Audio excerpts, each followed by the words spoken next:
Well, I just posted a picture, and I did say in that post that I wouldn't waste people's time with the detail. Um, but I've been thinking about making this video um, certainly for a week or two now. It started by me trying to post quite a long post on two separate occasions, and both times I tried to do that on Facebook, um, the page crashed and I lost what was literally a small book of writing. Um, so I decided, rather than try for a third time, even though I did kind of have quite a good plan, I did decide that this time I'd just simply make a video. Hopefully this won't crash. So one thing I want to get out of the way really quickly before people sort of struggling to think is he or isn't he. I have a pair of glasses on, and as you can see, oh, wrong side, it's very confusing. It has an arm down this side, but no arm down this side. I'm trying to start it as a bit of a craze. I'm calling it the one blade glasses. But basically these glasses are my go-to glasses for when I'm at the computer, which I am obviously quite a lot. And unfortunately they broke, and I've been too lazy to go and get them fixed. Yeah, in case you were thinking, has these glasses only got one arm or one blade, then yes. Okay, so the serious stuff. As some of you know, I had a bit of an extended and unexpected holiday from January this year. One that I would rather have avoided. I don't really want to go into details. Some of you will know what I'm talking about in a roundabout, silly way. But during that 4-month holiday, ooh, fun, some things come out about myself medically. Whilst on that holiday, they had a rather good medical team on that holiday, in that holiday camp, and I had some issues. Some might not sound that serious, even though for me they definitely were, and even more than how serious they were a massive big red flag. A red flag to something that I've been ignoring for way too long. So I've had diabetes, type 2 diabetes, quite serious type 2 diabetes. Now I hear you say, how can you have quite serious diabetes, type 2, surely type 2 is type 2. Well, because of my inability to control my diabetes, my blood sugar levels for the past near on 15 years have been at a level that, to put it bluntly, it's stupid how high I've allowed my blood sugars to be with diabetes. So yeah, all of the things that happen whilst on holiday, I believe are relating to the fact that I've got type 2 diabetes, and the fact for the last 15 years I've done nothing about it, or when I have tried to do something about it, it's been for a very short, sharp period of time, and it's not really worked out. So before I go on to the things that happened, when I was diagnosed with diabetes, I'd come back from a visit to America. It was quite an enjoyable visit. I went to North Carolina. I spent most of the time in North Carolina living on Krispy Kreme donuts. And when I come back, I was like a zombie. I put it down to jet lag. It didn't go away. I went for a blood test and was then diagnosed with diabetes.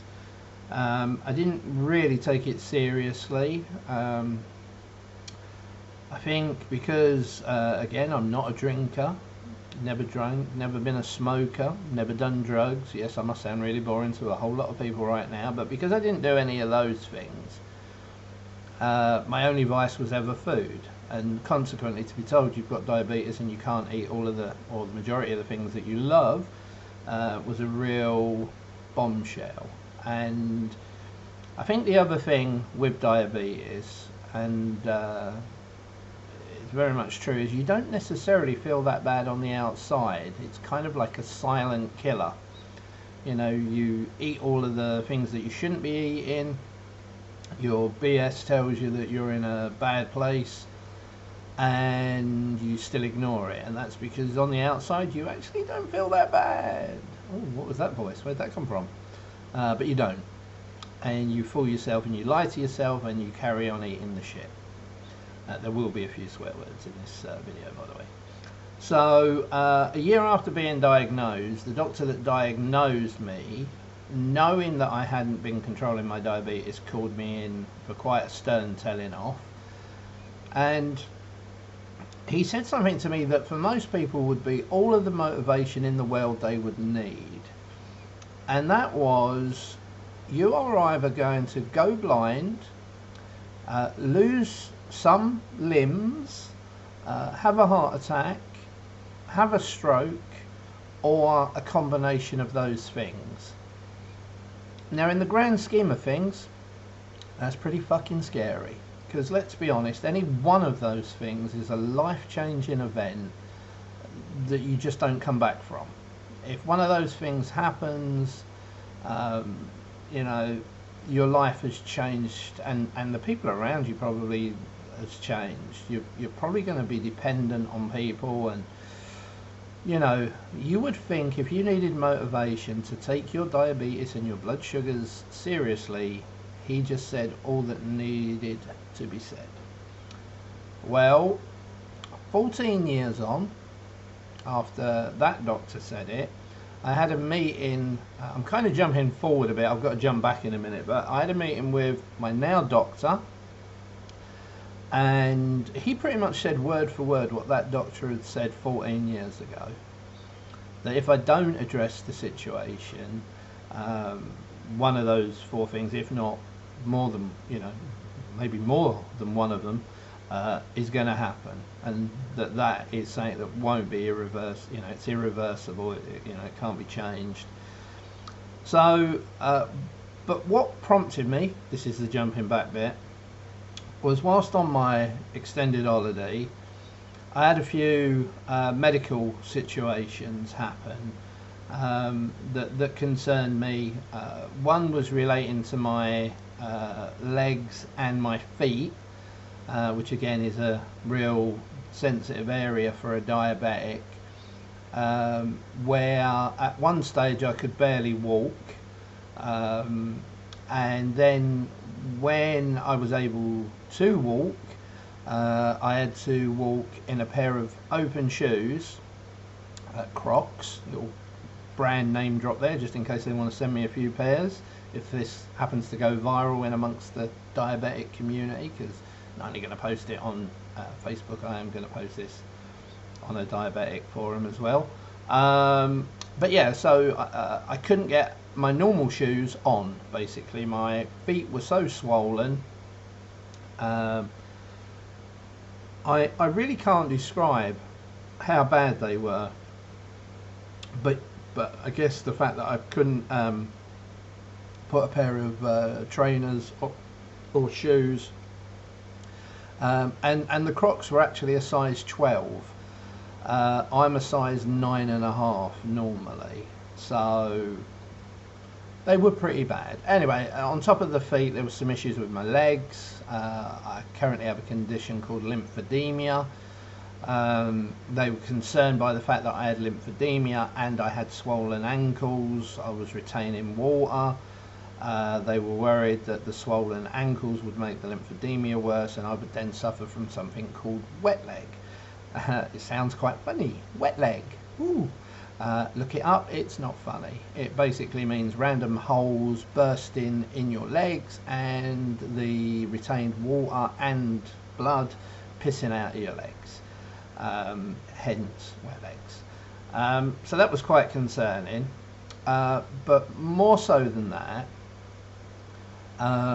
whilst I was on my holiday, I was rushed to John Radcliffe Hospital in Oxford to see a very specialist cardio unit in relation to an irregular heartbeat I was having. Actually had it happen 4 or 5 times in prison. Whoops, said the P word. On my holiday, had it happen 4 or 5 times, and just slept through it. Just thought, oh, I'll lie down, I'll be all right. The last time it happened, it was a lot more serious, a lot more painful, and that is an ongoing situation. They run some tests, they're running more tests now. I'm back home and I'm waiting for an appointment with a specialist, a cardiologist, to talk about that. So, could it be coincidence? Yes. But more than likely it is my blood sugars that have caused these issues. And I'm trying to take them as I say, very positive red flags that my body is finally saying to me, there is something wrong. You know, you can't just carry on having your blood sugars. And again, let me give you an idea about blood sugar. For a normal person, if you have not got diabetes, you're a normal person and you took your blood sugar, it would probably be somewhere between 5 and 7. As I am currently, or hopefully not after today and beyond, but before today, with my uncontrolled diabetes, on a good day, my blood sugars were around 14, so double what a normal person's would be. Most of the time, they were actually high teens, early 20s, and if I was having a bad day, and trust me, there were a fair few of them, they could even be high 20s. I've said many times, for me, food is an addiction. It certainly is for me, and I do believe it is. I think some people just, you know, love their food too much. And I don't know what the like the comparison would be for a drug, a drug person. But for me to have high 20s as a diabetic, we're not talking about somebody that smokes a spliff on the odd occasion, and we know some of you do. We are talking about you are mainlining heroin off of some dirty spoon with a dirty needle. That is the comparison. You know, my blood sugars being 28, especially for the amount of time that I've had diabetes, you know, 14, 15 years of uncontrolled diabetes, apart from the odd time where I've done normally it would be a sort of like 5-6 weeks on a diet. I've done the keto diet twice before. That's what I'm on now, and I'll get to that in a minute. This is going to be a long ass video, but as I say, so maybe for a 6-week period it's dropped and it's been good, and trust me, it has. The keto diet, I'm going to sing the praises of the keto diet in a minute. You know, it definitely works, but there are going to be things that have happened to my body that are irreversible. Damage, you know, to blood vessels behind the eye, for example, which is a big thing, which obviously can lead to the blindness. I can tell you now, my feet, forgetting all what I said about the swelling bit, way beyond the swelling bit started, the sense or lack of sense in my toes, the sensation or lack of sensation in my feet, you know, they are nerve endings that have been destroyed. And I'm going to address the subject. This isn't really for my Facebook friends. This is more so for the diabetic people out there. Look, one other thing that's a bit of a taboo subject is erectile dysfunction. ED. Yep, that's right. I just said it. Erectile dysfunction. I'm not saying the little chap is dead, but the little chap definitely ain't a champion like he was a fair few years ago. And again, I put that down to the diabetes. You know, again, the nerve endings, they talk about it. It is something that people with diabetes regularly suffer from. So there are some things that have been done that are definitely not going to be reversed. I don't expect to start something now, even if when I, trust me, when I stick to this, even in 2 years' time, I don't think my feet are going to suddenly come back to life and feel, like I have all the sensation in them. I don't, think that, I don't know, the damage behind my eyes, that every time I have a retinal scan they tell me there's some damage but nothing to worry about, no action needs to be taken at the moment. I don't think it's going to suddenly come back and be, oh, you've got 20/20 eyesight, etc., etc. So definitely, from today I make a change.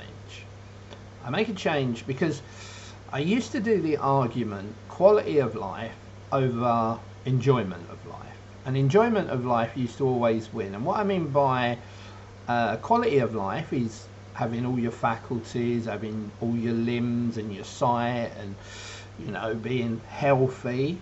And enjoyment of life is obviously doing the things that make you happy.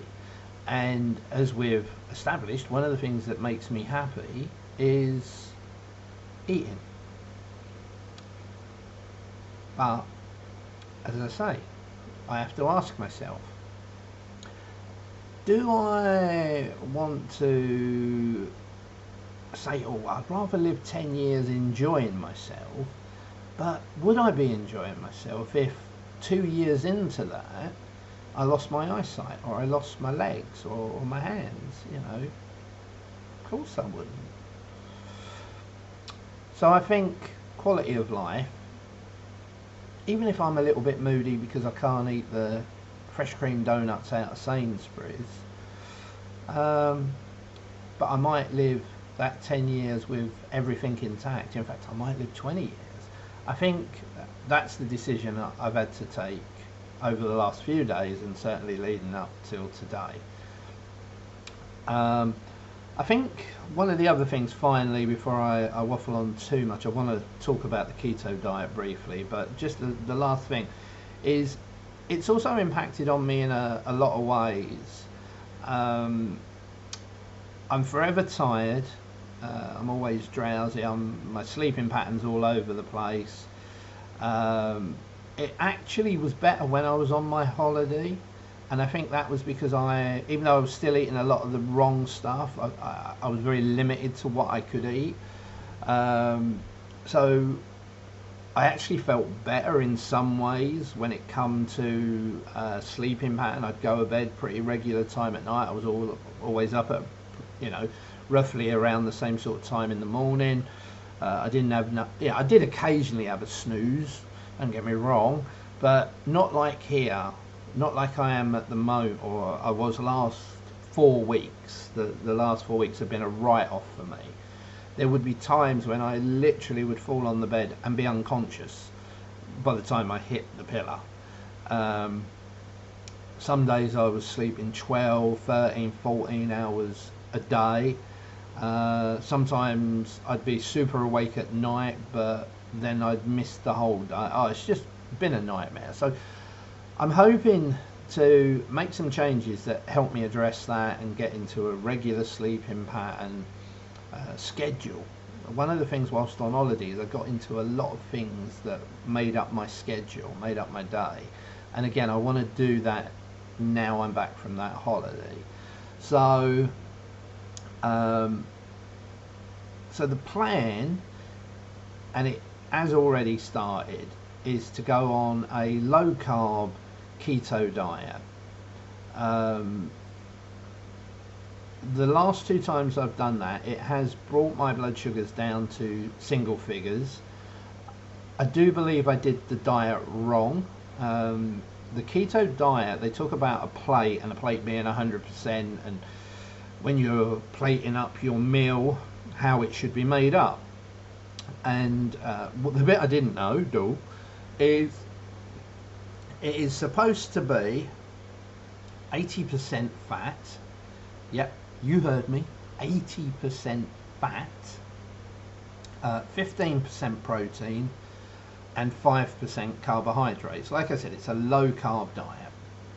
You are eliminating bread, potatoes, pasta, rice, certainly all of the sweet stuff like cakes, biscuits, sweets.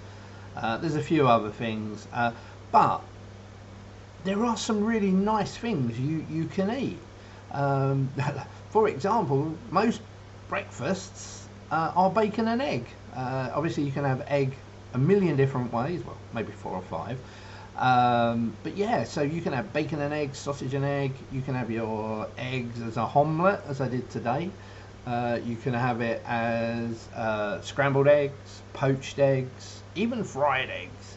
So there's a lot of things you can do. So yeah, breakfast, bacon and eggs, lovely. Where we get a little bit complicated, I guess, is with the main meals where you can't have pasta, you can't have rice, you can't have potatoes. There's a lot of other vegetables that are very borderline as well. But what I'm doing is I'm going to cook this week 5 batches of food that I can then bag and freeze. So my main meals are pretty much taken care of for the next 4 or 5 weeks. One of those things will be a chili con carne, one of those will be a bolognese, one will be a chicken curry that will be very much like a jalfrezi, loads of onions and garlic. One will be a chicken tikka masala, so it'll be a nice creamier curry. And the last thing I'm going to cook this week will be goulash. But again, you've got to sit there and think, oh, okay, so you've got the protein part of it, but where's the carbs if you can't have, you know, pasta, rice, or potatoes? So yeah, you're basically eating it with vegetables. Cauliflower and broccoli are going to be my go-to vegetables. So, and of course you then have to think about making sure that the fat element of that, cooking it in the right oils.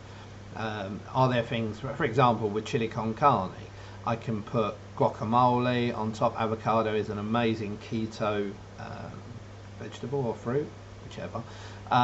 So guacamole works, sour cream works, grated cheese works, because again it's high fat, low carb. So yeah, the diet is going to change quite drastically. I'm also going to introduce more exercise. Now when I say more exercise, any exercise would be more exercise, because I basically sit in this chair, lie in that bed, and that's my life. So we're going to do a few things. We're going to do a pre-carbs bike ride on my exercise bike, which is in my office, so why not use it? So do a 30-minute pre-carb bike exercise. I intend to try and only be at the computer for 2 to 3 hours. Every 2 to 3 hours I'm either going for a walk or I'm jumping back on the bike for another session on the bike. So change the diet, change the exercise. What I'm also hoping that's going to do is allow me to reduce the medication that I'm on, because at the moment I am pretty much on the maximum medication for everything. My tablet forms, metformin, glycoside, I'm on the maximum doses. They're the 2 medications I have for my diabetes. I also have 2 additional tablets for my blood pressure, which is surprisingly high. Well, probably not surprisingly considering, but anyway. I also have a medication for my cholesterol, which is a little bit higher than where it needs to be. So what I'm hoping is to be able to reduce the medication by controlling the diet, the blood sugar, sorry, with the diet and the exercise. I'm also on 2 different types of insulin. I have 3 injections a day. One of the insulins, Lantus, I think it's called Lantus. I always remember because I think of Atlantis when I forget it. Anyway, so Lantus is a slow release insulin, and then I also take Humulin, which is a quick release insulin. And So basically I inject myself 3 times a day. That's not a great thing to have to do. It's, again, a curse, I guess, of being diabetic. Whether, I don't know if I'll ever not be insulin dependent. We'll see, I guess, in a time frame. I'm not sure how quickly that may or may not be, but so yeah, I guess after my long holiday, the 4 weeks that I've been back have been just a washout, an absolute waste of time. Yes, I always intended to kind of have a little party time when I got back and enjoy myself. That unfortunately ran from what was going to be 1 week into 4. So as I say, these last 4 weeks have just been pointless. But we're making a change. I've got stuff I need to sort out from a health perspective. Well, I've obviously spoke about for the last 20 odd minutes. I've got issues that I need to sort out from a personal level, including the fact that after 12 years of living where we're living, we've now got to find somewhere new to live. So that's quite a stressful headache. And I've also got business to sort out. Again, for yous that know, I've been doing a particular business for the last 18 years. That business really is not paying the bills anymore. It's kind of why I got into the position that I did, and ended up on that nice long extended holiday. So I need to get the new business up and running, but when you're feeling like you can't concentrate, when you're like got no energy, and you know you're lethargic and sleepy and all of them things, I've not been able to do my job. You know, that's affected the existing business, that's affected the new business even more. I don't know how quickly I'm going to feel better, or I'm going to feel 100%, but I'm crossing my fingers that I do. I mean, that's the only thing, I guess. The only negative at the back of my mind is I make all these changes and somehow I still feel like shit most of the time. Everyone like my new Apple Watch, by the way. Pretty shitty one. So yeah, I just hope that the effort does work. You know, God, heaven forbid I make all of these changes with my diet and with my exercise and I still feel shit. You know, I would seriously have to question whether it was worth the sacrifice then. But yeah, so I got 3 big to-do lists: health, personal and business. Unfortunately, I've got to say, for the moment, it is in that order. Until I sort my health out and I clear my head of all my personal issues, the business, I'm going to be working on it. You know, it will be getting done, but maybe not as quickly as I'd hoped and some other people had hoped. But yeah, today is the start. You know, I've got to start. That first step is the health issue, getting myself feeling better, and you know, being able to do other things because I feel better, having more energy, more, you know, concentration and everything. So right, it looks like we're coming up to 30 minutes. I'm just going to tell everyone about this is the blackest coffee I think I've ever drunk. It's like every time I take a sip of it, it feels like my soul's being drawn into the coffee. Again, part of the keto diet. This is not keto coffee. It hasn't got any butter in it. It hasn't got NTC oil. It's just the coffee part of what will be my keto coffee from now on in. To say it's got 2 or 3 different coffees inside that are quite strong would be an understatement. But apparently, again, the caffeine will help with the keto diet, and it will obviously give me a whoop perk up, is the idea. Right, so if anyone has actually got to the end of this video, oh my god, what are you doing with your life? 30 minutes of listening to me? Are you mad? Anyway, that's it. Thanks very much for anyone who's listened. If anyone wants to comment, please do. If anyone wants to ask any questions, likewise, ask away.